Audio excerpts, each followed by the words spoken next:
Cracker Barrel has been a staple of Southern dining for decades, famous for its rocking chairs, comfort food, and old country store vibes.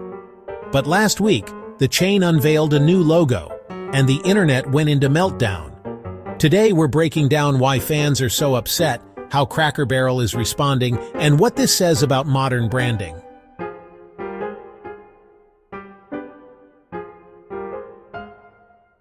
Let's start with what changed.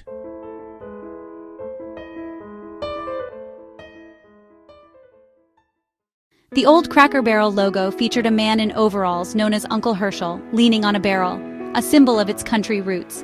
The tagline read, "Old Country Store."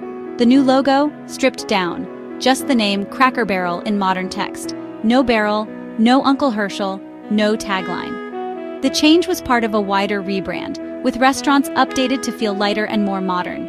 It's clearly aimed at attracting younger guests while keeping the menu familiar.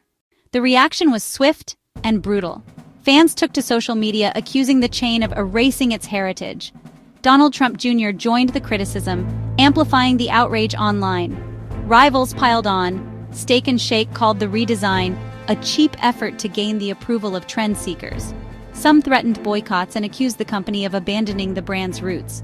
Critics argued, heritage is what got Cracker Barrel this far, and now the CEO wants to scrape it all away.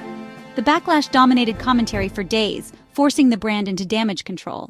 On Monday, Cracker Barrel issued an apology, but not a reversal. The company admitted it could have done a better job communicating the change, but confirmed the new logo is here to stay. They reassured fans that traditions won't disappear. Rocking chairs and vintage decor will still be honored. Uncle Herschel may be gone from the logo, but he'll still be featured on menus and merchandise, the company says. The message: modernize visuals, but keep the experience that customers love. They apologized for the rollout, but not the decision itself. So why risk alienating loyal fans? Cracker Barrel is trying to modernize and attract younger generations. They need to show up on new platforms in new ways. Minimalist logos read better on apps, signage, and social. That's the practical argument. It's a balance: nostalgia versus clarity and digital legibility. Brand teams often simplify marks to stay relevant while keeping heritage through storytelling. Nostalgia, legibility, relevance. They wanted to balance nostalgia with being visible where younger customers are. The backlash hasn't just been emotional, it's had financial effects. Since the new logo was introduced on August 18th, shares dropped more than 10%. On Monday, the stock slipped again, closing at $54.26 per share. It shows how sensitive brand identity can be when tied to tradition. Negative sentiment can translate to fewer visits and investor concern.